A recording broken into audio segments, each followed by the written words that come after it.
This tutorial will show you how to get started using Skyboxes and Skysphere within your 3D scenes. First, head over to AWS Sumerian and create a new empty scene. You can name this however you wish.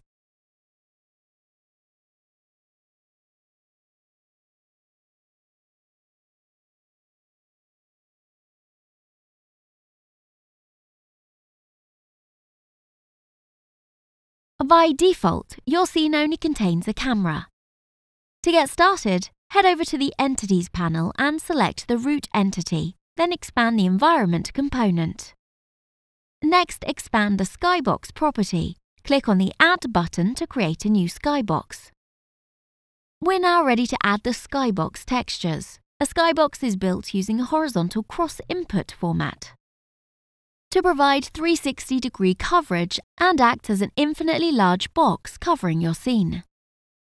To select your textures, simply change the shape to box if it is not already set, and add a texture to each side by clicking on the folder icon.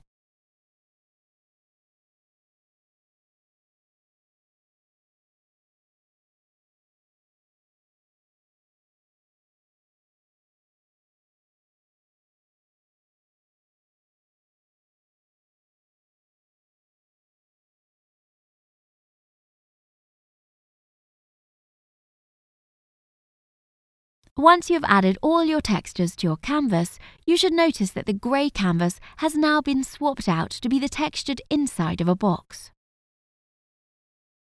Now let's move on to the Skysphere. Similarly to the Skybox, we just need to change the shape to sphere in the Skybox component. Then select a 360-degree equirectangular image. You can use standard imagery, but this will appear warped. And that's it. You can now begin to play around with these components.